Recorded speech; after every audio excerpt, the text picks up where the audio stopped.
Hi friends, ഏവർക്കും easy learn PSCയിലേക്ക് സ്വാഗതം. നമ്മളിന്ന് 019/2024 യൂണിവേഴ്സിറ്റി LGSൻ്റെ ക്വസ്റ്റ്യൻ പേപ്പറാണ് ചെയ്യുന്നത്. ഇതിനു മുമ്പ് നമ്മൾ LGS നിലവാരത്തിലുള്ള 3 ക്വസ്റ്റ്യൻ പേപ്പർ ചെയ്തിട്ടുണ്ട്. അത് കാണാത്തവരുണ്ടെങ്കിൽ ഒന്ന് കണ്ടേക്കണേ. ഇതിൻ്റെ മാർക്ക് ചെയ്ത PDF-ഉം അതിൻ്റെ എക്സ്പ്ലെയിൻ ചെയ്ത ഓരോ പോയിൻ്റ് എക്സ്പ്ലെയിൻ ചെയ്ത അതിൻ്റെ ആൻസർ ഉൾപ്പെടെ നമ്മുടെ ടെലഗ്രാം ചാനലിൽ അപ്ലോഡ് ചെയ്തേക്കാം. അങ്ങനെ ആകുമ്പോൾ നിങ്ങൾ നോട്ട് എഴുതി ബുദ്ധിമുട്ടേണ്ട ആവശ്യമില്ല. എക്സ്ട്രാ ഉള്ള പോയിൻറ്റ്സൊക്കെ ക്വസ്റ്റ്യൻ പേപ്പറിൽ തന്നെ മാർക്ക് ചെയ്തിട്ടാണ് അതിലേക്ക് അപ്ലോഡ് ചെയ്തിട്ടുണ്ട്. അപ്പോൾ ടെലഗ്രാമിൽ ജോയിൻ ചെയ്യാത്തവരാണെങ്കിൽ ഈസി ലേൺ PSC എന്ന് പറഞ്ഞ് അടിച്ച് ജോയിൻ ചെയ്യാം.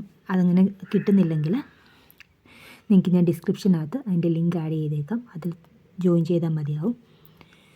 അതുപോലെ തന്നെ നിങ്ങൾക്ക് മാത്സിൻ്റെ ക്ലാസ് ആവശ്യമുണ്ടെങ്കിൽ അതിൻ്റെ ആവശ്യമുള്ളവർ ആവശ്യമുണ്ടെന്ന് പറഞ്ഞൊരു കമൻ്റ് ഇട്ടാൽ മതി. അതിൻ്റെ പ്രീവിയസ് ഇയർ ക്വസ്റ്റ്യൻസ് ചെയ്യുന്നുണ്ട്. ഓക്കെ, അത് നമ്മൾ ടെലിഗ്രാം ലിങ്കിലൂടെ തന്നെ അപ്ലോഡ് ചെയ്യുന്നതായിരിക്കും. അപ്പോൾ ആവശ്യമുള്ളവർ അതിൽ ജോയിൻ ചെയ്യുക. നിങ്ങൾക്ക് എന്ത് ഡൗട്ട്സ് ഉണ്ടെങ്കിലും അത് ക്ലിയർ ചെയ്യാനും ടെലഗ്രാം ലിങ്ക് യൂസ് ചെയ്യാവുന്നതാണ്. ഓക്കെ, അപ്പോൾ നമുക്ക് പെട്ടെന്ന് തുടങ്ങാം. ഇന്ത്യൻ സ്വാതന്ത്ര്യ സമരത്തിൻ്റെ അന്തിമ ലക്ഷ്യം പൂർണ്ണ സ്വരാജാണെന്ന് പ്രഖ്യാപിച്ച കോൺഗ്രസ് സമ്മേളനം ഏതാണ്? ലാഹോർ കോൺഗ്രസ് സമ്മേളനം. ലാഹോർ കോൺഗ്രസ് സമ്മേളനം. ഗാന്ധിജിയുടെ നേതൃത്വത്തിൽ ഇന്ത്യൻ നാഷണൽ കോൺഗ്രസ് നടത്തിയ ആദ്യത്തെ ദേശീയ പ്രക്ഷോഭം ഏത്? ഗാന്ധിജിയുടെ നേതൃത്വത്തിൽ ഇന്ത്യൻ നാഷണൽ കോൺഗ്രസ് നടത്തിയ ആദ്യത്തെ ദേശീയ പ്രക്ഷോഭം ഏത്? നിസ്സഹകരണ സമരം. ഫോർവേഡ് ബ്ലോക്ക് എന്ന രാഷ്ട്രീയ പാർട്ടിക്ക് രൂപം നൽകിയത് സുഭാഷ് ചന്ദ്രബോസ്. Forward block Subhash Chandrabose.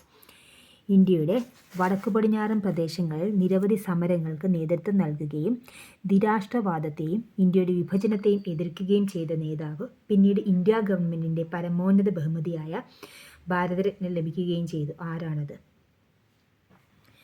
ഖാൻ അബ്ദുൽ ഗാഫർ ഖാനാണ്. ചുവടെ തന്നിരിക്കുന്നവയിൽ ആരാണ് ഇന്ത്യൻ സമര കാലഘട്ടത്തിലെ മിതവാദി നേതാക്കൾ ഉൾപ്പെടാത്തത്? മിതവാദി നേതാക്കൾ ഉൾപ്പെടാത്തതാര്? ബാലഗംഗാധര തിലക്.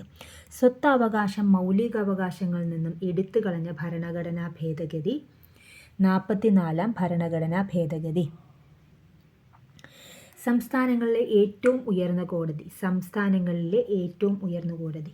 ശ്രദ്ധിക്കണം, ഇത് കാണുമ്പോൾ നമ്മൾ പെട്ടെന്ന് കയറി സുപ്രീം കോടതി എഴുതും. അവർ ചോദിച്ചിരിക്കുന്നത് സംസ്ഥാനങ്ങളിലെ എന്നാണ്. സംസ്ഥാനങ്ങളുടെ ആകുമ്പോൾ ഹൈക്കോടതി.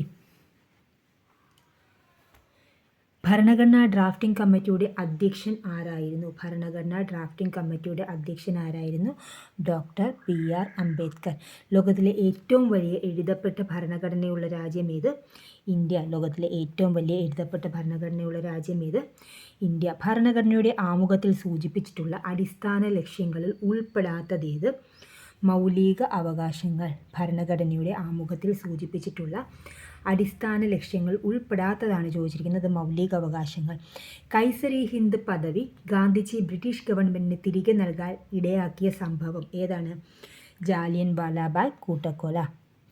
ഇനി ക്ഷേത്ര നിർമ്മാണമല്ല വിദ്യാലയ നിർമ്മാണമാണ് ജനതയ്ക്ക് വേണ്ടത്.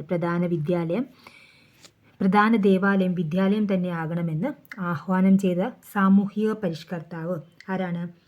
ശ്രീനാരായണ ഗുരു. പ്രധാന ദേവാലയം വിദ്യാലയം തന്നെ ആകണമെന്ന് പറഞ്ഞത് ശ്രീനാരായണ ഗുരു. ചട്ടമ്പി സ്വാമികളുടെ യഥാർത്ഥ പേര് അയ്യപ്പൻ. ചട്ടമ്പി സ്വാമികളുടെ യഥാർത്ഥ പേരെന്ത്? അയ്യപ്പൻ. പഴശ്ശി കലാപം അടിച്ചമർത്തിയ ബ്രിട്ടീഷ് സബ് കളക്ടർ ഏതാണ്? Thomas Harvey Baber. പഴശ്ശി കലാപം അടിച്ചമർത്തിയ British sub collector Thomas Harvey Baber. American model അറബിക്കടൽ എന്ന മുദ്രാവാക്യം ഏത് സമരവുമായി ബന്ധപ്പെട്ടിരിക്കുന്നു? പുന്നപ്ര വയലാർ സമരം. അമേരിക്കൻ മോഡൽ അറബിക്കടൽ എന്ന മുദ്രാവാക്യം പുന്നപ്ര വയലാർ സമരവുമായി ബന്ധപ്പെട്ടിരിക്കുന്നു. കേരള ഹൈക്കോടതി ചീഫ് ജസ്റ്റിസ് ആരാ? ഇപ്പോഴത്തെ ആരാ? നിതിൻ മധുകർ ജൻദർ. നിതിൻ ഇപ്പോഴത്തെ ഹൈക്കോടതി ചീഫ് ജസ്റ്റിസ് ആണ്. നിതിൻ മധുകർ ജൻദാർ. നിതിൻ മധുകർ ജംദാർ.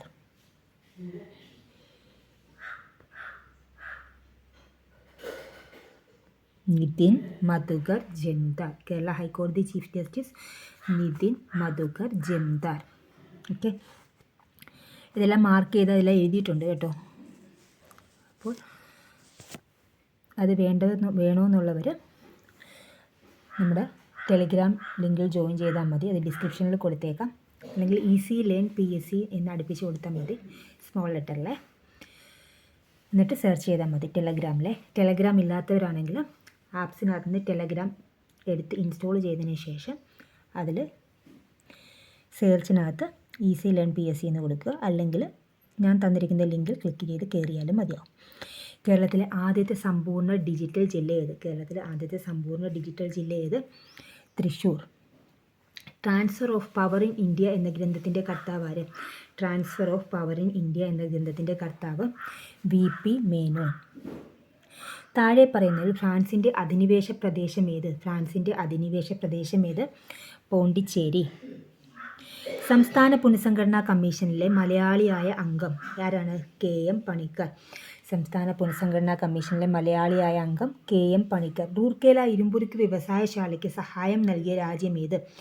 റൂർക്കേല ഇരുമ്പുരുക്ക് വ്യവസായശാലയ്ക്ക് സഹായം നൽകിയത് ജർമ്മനി. റൂർക്കേല വന്നുകൊണ്ട് ജർമ്മനി. റൂർക്കേല ജർമ്മനി. ഇന്ത്യൻ ബഹിരാകാശ വകുപ്പിൻ്റെ ചൊവ്വാ ദൗത്യത്തിൻ്റെ പേരെന്ത്? മംഗൾയാൻ. ഇന്ത്യൻ ബഹിരാകാശ ദൗത്യത്തിൻ്റെ ചൊവ്വാ ദൗത്യത്തിൻ്റെ പേരെന്ത്? മംഗൾയാൻ. 2024 G20 ഉച്ചകോടി നടക്കുന്ന സ്ഥലം ഏത്? ബ്രസീൽ. 2024 G20 ഉച്ചകോടി നടക്കുന്ന സ്ഥലം ഏത്? ബ്രസീൽ. ചന്ദ്രയാൻ 3 ദൗത്യത്തിൻ്റെ റോവർ അറിയപ്പെടുന്നത്? പ്രഗ്യാൻ. ഇതൊക്കെ എല്ലാ ക്വസ്റ്റ്യനും LDC ഡിഗ്രി ലെവലിൽ നിന്ന് വേണ്ട എല്ലാ ക്വസ്റ്റ്യനിലും ഈ ക്വസ്റ്റ്യൻ ചോദിച്ചിട്ടുണ്ട്. ഇത് 01/9/2024, അതായത് ഫെബ്രുവരി 2024 നടന്ന പരീക്ഷയുടെ ക്വസ്റ്റ്യൻ പേപ്പറാണ്. അന്ന് മുതൽ ഈ പ്രഗ്യാൻ റിപ്പീറ്റാണ്. ഹിമാലയൻ പർവ്വതനിരയെ സംബന്ധിച്ച പ്രസ്താവനകൾ ശരിയായത് കണ്ടെത്തുക. ശരിയായിട്ടുള്ളത് ഹിമാലയ പർവ്വതനിരയിൽ ഏറ്റവും ഉയരം കൂടിയ നിര ഹിമാദ്രി. ലോകത്തിലെ ഏറ്റവും ഉയരമുള്ള കൊടുമുടിയായ മൗണ്ട് എവറസ്റ്റ് എവിടെയാണ് സ്ഥിതി ചെയ്യുന്നത്? ഇന്ത്യയിലാണോ? അല്ല, തെറ്റാണിത്. മൗണ്ട് എവറസ്റ്റ് സ്ഥിതി ചെയ്യുന്നത് എവിടെയാണ്? നേപ്പാൾ. മൗണ്ട് എവറസ്റ്റ് സ്ഥിതി ചെയ്യുന്നത് നേപ്പാൾ. സിന്ധു ഗംഗ. മൗണ്ട് എവറസ്റ്റ് എവിടെ സ്ഥിതി ചെയ്യുന്നു? നേപ്പാൾ. മൗണ്ട് എവറസ്റ്റ് സ്ഥിതി ചെയ്യുന്നത് നേപ്പാൾ. സിന്ധു, ഗംഗ, ബ്രഹ്മപുത്ര എന്നീ നദികൾ ഹിമാലയൻ നദികൾ എന്ന് പറയുന്നു. അപ്പോൾ ഏതാ വരുന്നത്? 1ഉം 3ഉം ശരിയാണ്. ശരിയായതാണ് ഇവർ ചോദിച്ചിരിക്കുന്നത്. ഹിമാലയൻ പർവ്വതനിരയിൽ ഏറ്റവും ഉയരം കൂടിയ നിര ഹിമാദ്രി. ഇതിങ്ങനെ തന്നെ ഒരു ക്വസ്റ്റ്യനായിട്ട് ചോദിക്കാം. സിന്ധു, ഗംഗ, ബ്രഹ്മപുത്ര എന്നീ നദികൾ ഹിമാലയൻ നദികൾ എന്നറിയപ്പെടുന്നു. ലോകത്തിലെ ഏറ്റവും ഉയരമുള്ള കൊടുമുടിയായ മൗണ്ട് എവറസ്റ്റ് സ്ഥിതി ചെയ്യുന്നത് നേപ്പാളിലാണ്. ഇന്ത്യയുടെ അതിർത്തി രാജ്യങ്ങളുമായി ബന്ധപ്പെട്ട പ്രസ്താവനകൾ ശരിയായത് കണ്ടെത്തുക.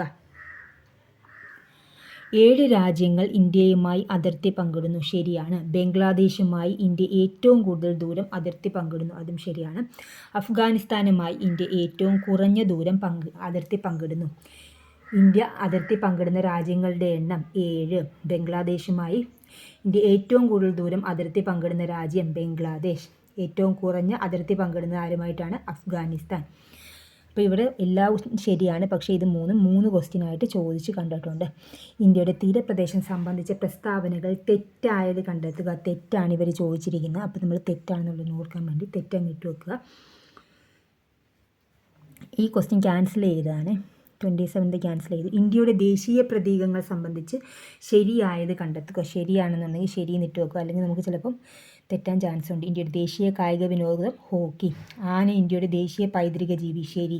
ഇന്ത്യയുടെ ദേശീയ ഗീതം ജനഗണമന ആണ്. ഇന്ത്യയുടെ ദേശീയ ഗീതം ഏതാണ്? വന്ദേ മാതരം. അപ്പോൾ 28ൻ്റെ ആൻസർ ഏതാ വരുന്നത്? 1ഉം 2ഉം മാത്രമേ ശരിയായിട്ടുള്ളൂ. ഇന്ത്യയിലെ നദീതീര പട്ടണങ്ങൾ സംബന്ധിച്ച പ്രസ്താവനയിൽ ശരിയായത് കണ്ടെത്തുക. ശരിയാണ് ഇവർ ചോദിച്ചിരിക്കുന്നത്. അയോധ്യ നഗരം സരയൂ നദീതീരത്ത് സ്ഥിതി ചെയ്യുന്നു. അയോധ്യ നഗരം എവിടെ സ്ഥിതി ചെയ്യുന്നു? അയോധ്യ നഗരം സരയൂ നദീതീരത്ത് സ്ഥിതി ചെയ്യുന്നു. ശരിയാണ്. അഹമ്മദാബാദ്, ഗാന്ധിനഗർ എന്നീ പട്ടണങ്ങൾ സബർമതി നദീതീരത്താണ്. കൊൽക്കത്ത, ഹൗറ നഗരങ്ങൾ ഹൂഗ്ലി നദീതീരത്താണ്.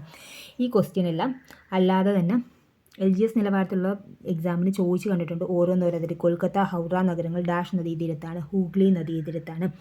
അഹമ്മദാബാദ്, ഗാന്ധിനഗർ എന്നീ പട്ടണങ്ങൾ സബർമതി നദീതീരത്താണ്.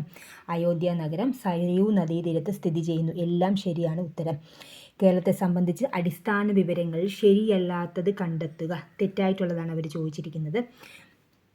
അപ്പോൾ നമ്മളിവിടെ തെറ്റെന്ന് ഇട്ടേക്കുക. കേരളത്തിൻ്റെ തെക്ക് വടക്ക് നീളം 560 കിലോമീറ്ററാണ്. ശരിയാണ്. കേരളത്തിലെ ഏറ്റവും ഉയർന്ന സ്ഥലമാണ് അഗസ്ത്യാർകൂടം. തെറ്റാണ്. അപ്പോൾ തെറ്റായിട്ടുള്ളത് 2 മാത്രമാണ് വരുന്നത്. കേരളത്തിലെ ഏറ്റവും താഴ്ന്ന പ്രദേശമാണ് കുട്ടനാട്. ഇതെല്ലാം ചോദിച്ചിട്ടുണ്ട്. കേരളത്തിൻ്റെ തെക്ക് വടക്ക് നീളം എത്രയാണ്? 560 കിലോമീറ്റർ. അത് പ്രീവിയസ് ഇയർ ക്വസ്റ്റ്യൻ ആയിരുന്നു. കേരളത്തിൻ്റെ ഏറ്റവും താഴ്ന്ന പ്രദേശം കുട്ടനാട്. ഇതും പ്രീവിയസ് ഇയർ ക്വസ്റ്റ്യൻ ആണ്. 30. ഇതിൻ്റെ ആൻസർ ബി ആണ്. 2 മാത്രമാണ് തെറ്റായിട്ടുള്ളത്. കേരളത്തിലെ നദികളെ സംബന്ധിച്ച പ്രസ്താവനകൾ ശരിയായത് കണ്ടെത്തുക. കിഴക്കോട്ടൊഴുകുന്ന നദികൾ ഏതൊക്കെയാണ്? കബനി, ഭവാനി, പാമ്പർ. അത് ശരിയാണ്. പെരിങ്ങൽകുത്ത് ജലവൈദ്യുത പദ്ധതി പെരിയാർ നദിയിൽ സ്ഥിതി ചെയ്യുന്നു. ശരിയാണ്. തെറ്റാണ്. പെരിങ്ങൽകുത്ത് എവിടെയാണ് സ്ഥിതി ചെയ്യുന്നത്? ചാലക്കുടി പുഴയിലാണ് പെരിങ്ങൽകുത്ത് സ്ഥിതി ചെയ്യുന്നത്. എവിടെയാണ്? ചാലക്കുടി പുഴയിലാണ് പെരിങ്ങൽകുത്ത് സ്ഥിതി ചെയ്യുന്നത്. ഏറ്റവും നീളമുള്ള നദികൾ 2ാം സ്ഥാനം ഭാരതപ്പുഴയ്ക്കാണ്. അതും ശരിയാണ്. അപ്പോൾ ഏതൊക്കെയാണ് ശരിയായത്? 1ഉം 3ഉം മാത്രമാണ് ശരിയായിട്ടുള്ളത്. പെരിങ്ങൽകുത്ത് എവിടെയാണ് കാണപ്പെടുന്നത്? ചാലക്കുടി പുഴയിലാണ് കാണപ്പെടുന്നത്. കേരളത്തിലെ കായലുകളെ സംബന്ധിച്ച പ്രസ്താവനകൾ ശരിയല്ലാത്തവ കണ്ടെത്തുക. അപ്പോൾ തെറ്റാണ് അവർ ചോദിച്ചിരിക്കുന്നത്. കേരളത്തിലെ ശാസ്താംകോട്ട കായൽ കൊല്ലം ജില്ലയിൽ സ്ഥിതി ചെയ്യുന്നു. ശരിയാണ്. കേരളത്തിലെ ഏറ്റവും വലിയ കായൽ അഷ്ടമുടി കായൽ. തെറ്റല്ല അവർ ചോദിച്ചിരിക്കുന്നത്. ഏതാണ് ഏറ്റവും വലിയ കായൽ? ഏതാണ്? വേമ്പനാട്ട് കായൽ. ഇപ്പോൾ 2 തെറ്റാണ് നമുക്ക് കിട്ടി. ഇനി 3ാമത്തും കൂടെ ഒന്ന് നോക്കിയേക്കാം. 2 തെറ്റാകുമ്പോൾ 3ാമത്തെ സമുദ്രനിരപ്പിൽ നിന്ന് ഉയരത്തിൽ സ്ഥിതി ചെയ്യുന്ന പൂക്കോട് തടാകം വയനാട്ടിൽ സ്ഥിതി ചെയ്യുന്നു. അത് ശരിയാണ്. അപ്പോൾ 32ൻ്റെ ആൻസർ ഏതാണ്? 2 മാത്രമാണ് തെറ്റായിട്ടുള്ളത്. 2 മാത്രം. കേരളത്തിലെ ഏറ്റവും വലിയ കായൽ ഏതാണ്? വേമ്പനാട് കായലാണ്. താഴെ പറയുന്ന പ്രസ്താവനകൾ ശരിയായത് കണ്ടെത്തുക. കൊല്ലത്തെ തമിഴ്നാടുമായി ബന്ധിപ്പിക്കുന്ന ഇവർ ചോദിച്ചിരിക്കുന്നത് ശരിയാണ്. അപ്പം നമുക്ക് കൊല്ലത്തെ തമിഴ്നാടുമായി ബന്ധിപ്പിക്കുന്ന ചുരം താമരശ്ശേരി ചുരം. കൊല്ലത്തെ തമിഴ്നാടുമായിട്ട് ബന്ധിപ്പിക്കുന്ന ഏതാണ്? ആര്യങ്കാവ് ചുരമാണ്. ആര്യങ്കാവ് ചുരമാണ് വരേണ്ടത്. ആര്യങ്കാവ് ചുരമാണ് വരേണ്ടത്. താമരശ്ശേരി എന്നാണ് തന്നിരിക്കുന്നത്. ഇവിടെ തെറ്റാണ്. അപ്പോൾ നമുക്ക് ഇവർ ശരിയായതാണ് ചോദിച്ചിരിക്കുന്നത്. അപ്പോൾ നമുക്ക് മനസ്സിലായി 1 തെറ്റാണെന്ന്. അപ്പോൾ 1 തെറ്റുള്ളതെല്ലാം നമുക്ക് വെട്ടിക്കളയാം. ഇനി നമുക്കൊന്ന് നോക്കുക പോലും വേണ്ട. നമുക്ക് മനസ്സിലായി 2ഉം 3ഉം ശരിയാണ്. 33 ബി. കൊല്ലത്തെ തമിഴ്നാടുമായി ബന്ധിപ്പിക്കുന്നത് ആര്യങ്കാവ് ചുരമാണ്. അപ്പം 1 തെറ്റാണെന്ന് മനസ്സിലായതുകൊണ്ട് നമ്മുടെയൊക്കെ ചോദിച്ചിരിക്കുന്നത് ശരിയാണ്. അപ്പോൾ 1 ഉള്ളതെല്ലാം നമുക്ക് അങ്ങോട്ട് വെട്ടിക്കളയാം. ഇപ്പോൾ ആൻസർ കിട്ടി 2ഉം 3ഉം. വയനാട് ചുരം സ്ഥിതി ചെയ്യുന്ന ജില്ല കോഴിക്കോട്. കറക്റ്റാണ്. വയനാട് ചുരം സ്ഥിതി ചെയ്യുന്ന ജില്ല കോഴിക്കോട്. കേരളത്തിലെ ഏറ്റവും വലിയ ചുരം പാലക്കാട് ചുരം. അത് 2ഉം ശരിയാണ്. കേരളത്തിലെ മത്സ്യബന്ധന തുറമുഖങ്ങളും അവ സ്ഥിതി ചെയ്യുന്ന ജില്ലകളും ശരിയായ രീതിയിൽ യോജിച്ചവ കണ്ടെത്തുക.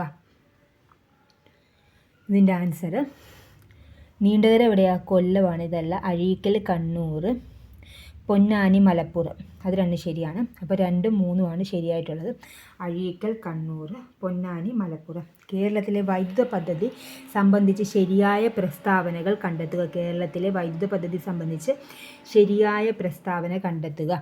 കേരളത്തിലെ വൈദ്യുത ഉൽപ്പാദനത്തിൻ്റെ പ്രധാന സ്രോതസ്സ് ജലമാണ്. ശരിയാണ്. കേരളത്തിലെ ആദ്യത്തെ ജലവൈദ്യുത പദ്ധതി പള്ളിവാസൽ. കേരളത്തിലെ ഏറ്റവും വലിയ ജലവൈദ്യുത പദ്ധതി ഇടുക്കി ജലവൈദ്യുത പദ്ധതി. എല്ലാം ശരിയാണ്. കേരളത്തിലെ വന്യജീവി സങ്കേതങ്ങളും അവ സ്ഥിതി ചെയ്യുന്ന ജില്ലകളും ശരിയായ രീതിയിൽ യോജിപ്പിച്ചെഴുതുക. കരിമ്പുഴ മലപ്പുറം, ചിമ്മിനി പാലക്കാട്, ചെന്തരുണി കൊല്ലം, ചൂളന്നൂർ 36 ചൂളന്നൂർ പാലക്കാടാണ്. ചൂളന്നൂർ തൃശ്ശൂർ.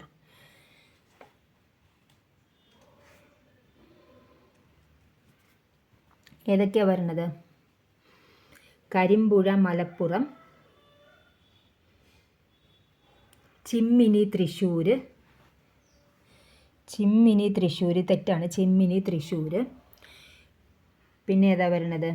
ചൂളന്നൂർ പാലക്കാടാണ്. ചൂളന്നൂർ തൃശ്ശൂരല്ല, ചൂളന്നൂർ പാലക്കാട്. അപ്പം 4ഉം 2ഉം തെറ്റാണ്. ഇവർ ചോദിച്ചിരിക്കുന്നത് ശരിയായി യോജിപ്പിച്ചത്.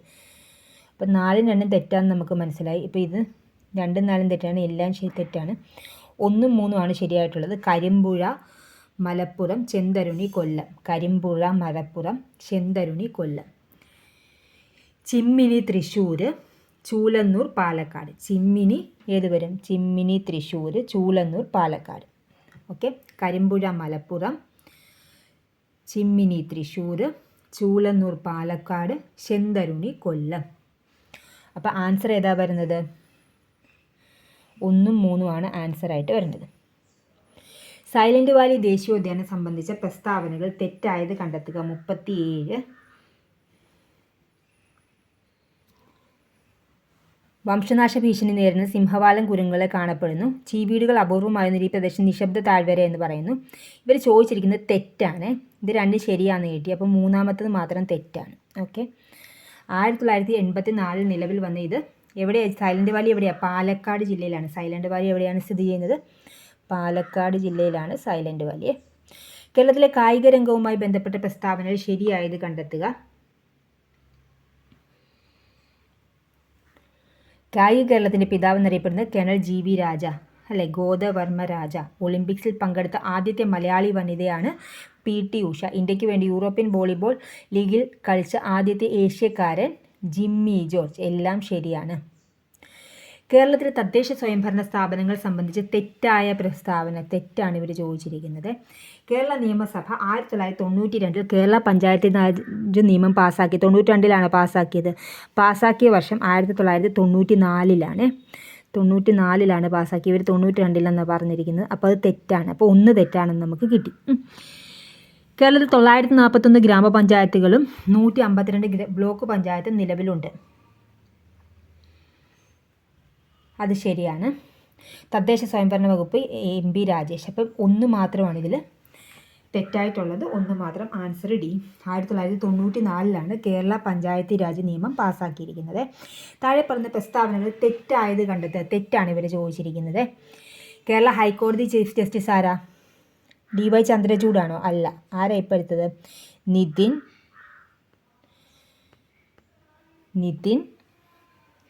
മധുക്കർ ജാംകർ. നിതിൻ മധുക്കർ. ഞാൻ നേരത്തെ ഈ ക്വസ്റ്റ്യൻ പേപ്പറിൽ തന്നെ നേരത്തെയും പറഞ്ഞാണ്. ഇതിന് മുമ്പുള്ള 3 ക്വസ്റ്റ്യൻ പേപ്പറിലും ഇതേ ക്വസ്റ്റ്യൻ തന്നെ ഉണ്ടായിരുന്നേ. അപ്പം 2 തെറ്റാണെന്ന് നമുക്ക് മനസ്സിലായി.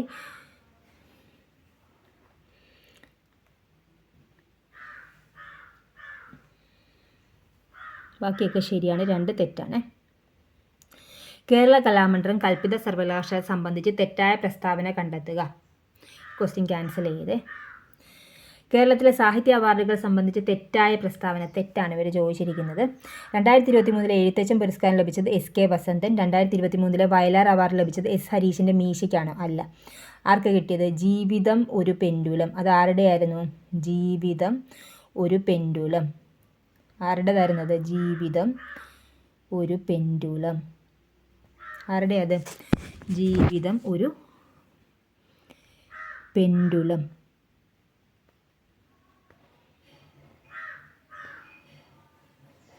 ശ്രീകുമാരൻ തമ്പിയുടേതാണ് ജീവിതം ഒരു പെൻഡുലം.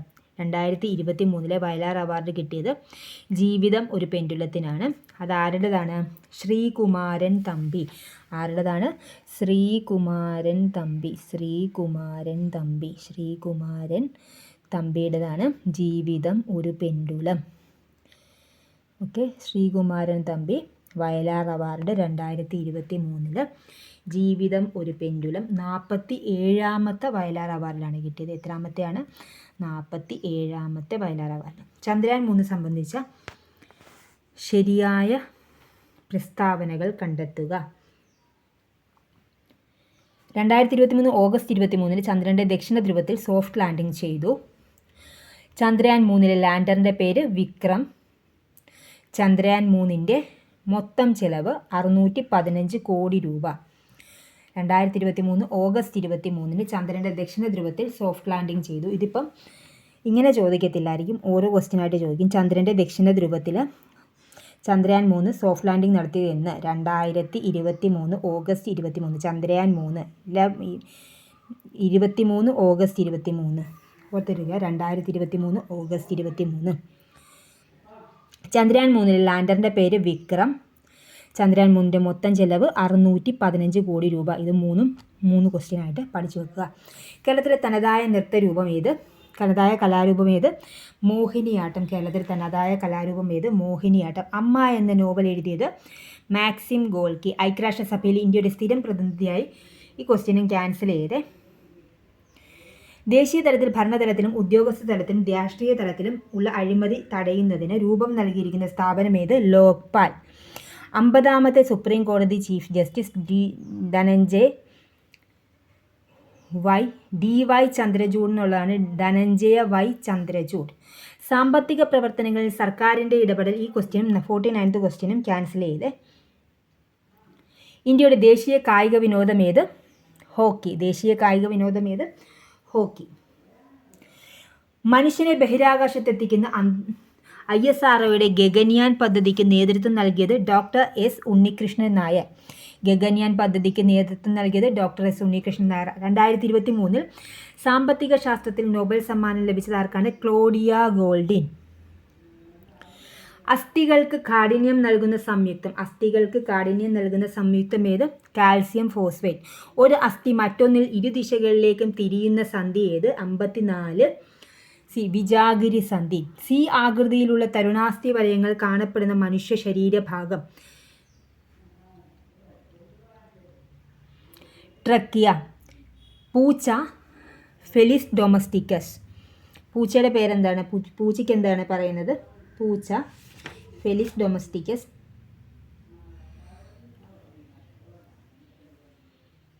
പൂച്ച ഫെലിസ് ഡൊമസ്റ്റിക്കസ് തെറ്റാണ്. നായ കാനിസ് ഡൊമസ്റ്റിക്കസ്.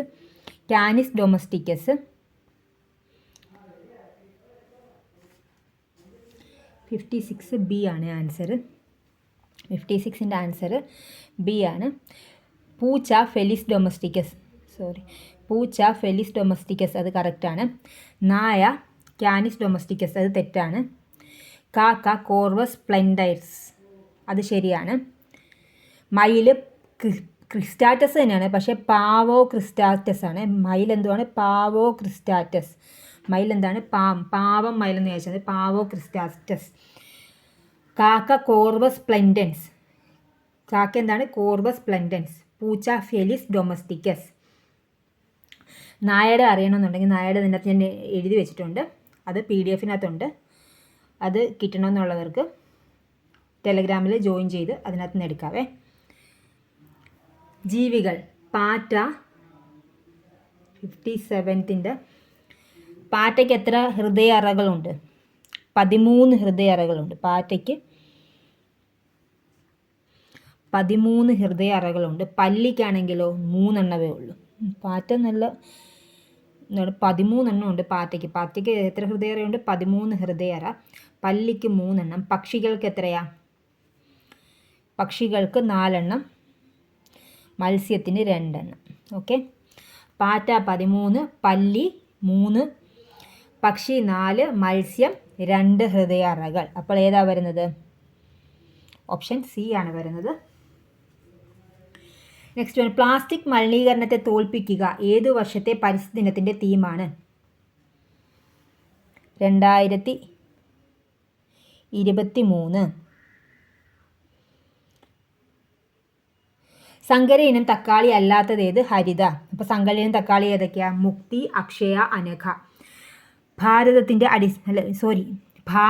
അടിസ്ഥാന യൂണിറ്റ് ഏത്? ഭാരതത്തിൻ്റെ അടിസ്ഥാന യൂണിറ്റ് ന്യൂട്ടൺ. 25 സെൻറ്റിമീറ്റർ ഫോക്കൽ ദൂരമുള്ള ഒരു കോൺവെക്സ് ലെൻസിൻ്റെ പവർ എത്ര? 4 ഡയോപ്റ്റർ. റേഡിയോ ആക്റ്റീവ് കാർബൺ ഡേറ്റിങ്ങിന് ഉപയോഗിക്കുന്ന കാർബണിൻ്റെ ഐസോട്ടോപ്പ്. ഇതും 60 സെക്കൻഡും ക്യാൻസൽ ചെയ്ത്. ഒരു കുതിരശക്തി 746 വാട്ട് അല്ലേ? യെസ്. ഹൈഡ്രജൻ കണ്ടുപിടിച്ചത് ഹെൻറി കാവൻഡിഷ്. നിലവിലെ ISRO ചെയർമാൻ ആരെന്ന്? S സോമനാഥ് അല്ലേ?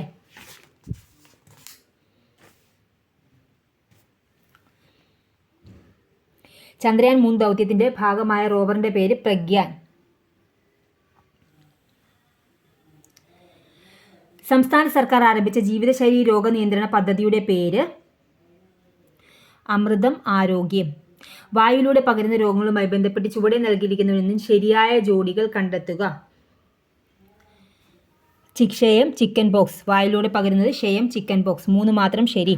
സിറോഫ്താൽമിയ എന്ന രോഗം ഉണ്ടാകുന്നത് ഏത് വൈറ്റമിൻ്റെ കുറവ് മൂലമാണ്? സിറോഫ്താൽമിയ കണ്ണിനുണ്ടാകുന്നതാണ്. Vitamin A. കേന്ദ്ര സർക്കാരിന് കീഴിൽ ആയുഷ് മന്ത്രാലയം രൂപീകരിച്ചതെന്ന്? ആയുഷ് മന്ത്രാലയം രൂപീകരിച്ച് 2014 നവംബർ 9 ഗ്ലോക്കോമ ശരീരത്തിൻ്റെ ഏത് അവയവത്തെയാണ് ബാധിക്കുന്നത്? കണ്ണ്. ഗ്ലോക്കോമ കണ്ണിനെ ബാധിക്കുന്നതാണ്. സിറോഫ്താൽമിയം കണ്ണിനെ ബാധിക്കുന്നതാണ്. വൈറ്റമിൻ എ ഡെഫിഷ്യൻസിയാണ് സിറോഫ്താൽമിയ. ഇന്ത്യയെ ഹരിത വിപ്ലവത്തിൻ്റെ പിതാവായ MS സ്വാമിനാഥൻ അന്തരിച്ചതെന്ന്? 2023 സെപ്റ്റംബർ 28. ചുവടെ കൊടുത്തിരിക്കുന്നതിൽ വൈറസ് രോഗം അല്ലാത്തതേത്? വൈറസ് രോഗമല്ലാത്തത് എലിപ്പനി. താഴെ പറഞ്ഞതിൽ ജീവിതശൈലി രോഗങ്ങളിൽ പെടാത്തതേത്? മലേറിയ. ജീവിതശൈലി രോഗങ്ങളിൽ പെടാത്തതേത്? മലേറിയ. മാനസിക രോഗ വിമുക്തരായവരുടെ പുനരധിവാസത്തിനുള്ള സർക്കാരിൻ്റെ പുനരധിവാസ പദ്ധതിയുടെ പേരെന്ത്? സ്നേഹക്കൂട്. മാനസിക രോഗ വിമുക്തരായവരുടെ പുനരധിവാസത്തിനായുള്ള സർക്കാരിൻ്റെ പുനരധിവാസ പദ്ധതിയുടെ പേരെന്ത്? സ്നേഹക്കൂട്. കൊറോണ വൈറസ് വകഭേദമായ ഒമിക്രോൺ ആദ്യമായി റിപ്പോർട്ട് ചെയ്ത രാജ്യം? South Africa. ചുവടെ കൊടുത്തിരിക്കുന്നതിൽ ശ്വാസകോശ രോഗമല്ലാത്തത് തിരഞ്ഞെടുക്കുക. നെഫ്രൈറ്റിസ്. അത് വൃക്കയുമായിട്ടുള്ള അസുഖമാണ്. ഭിന്നശേഷിക്കാരായ അമ്മമാർക്ക് പ്രസവാനന്തരം കുഞ്ഞിനെ പരിപാലിക്കുന്നതിനും അടിസ്ഥാന സൗകര്യങ്ങൾ ഒരുക്കുന്നതിനും വേണ്ടി കേരള സർക്കാർ നീതി വകുപ്പ് ആവിഷ്കരിച്ച പദ്ധതി മാതൃജ്യോതി. ഭിന്നശേഷിക്കാരായ അമ്മമാർക്ക് പ്രസവാനന്തരം കുഞ്ഞിനെ പരിപാലിക്കുന്നതിനും അടിസ്ഥാന സൗകര്യങ്ങൾ ഒരുക്കുന്നതിനും വേണ്ടി കേരള സർക്കാർ സാമൂഹ്യനീതി വകുപ്പ് ആവിഷ്കരിച്ച പദ്ധതി മാതൃജ്യോതി. മനുഷ്യരിലെ ഏറ്റവും വലിയ അവയവം ത്വക്ക്. ചുവടെ കൊടുത്തിരിക്കുന്ന ശരിയായ ജോഡികൾ കണ്ടെത്തുക. ക്ഷയം, ബാക്ടീരിയ. ശരിയായിട്ടുള്ളതാണ് അവർ ചോദിച്ചിരിക്കുന്നത്. Nipah, virus. ഓപ്ഷൻ ഡി ആണ് വരുന്നത്. നിങ്ങൾക്ക് ഉപകാരപ്രദമെങ്കിൽ തീർച്ചയായും ലൈക്ക് ചെയ്യുക, ഷെയർ ചെയ്യുക, സബ്സ്ക്രൈബ് ചെയ്യുക. Thank you for watching.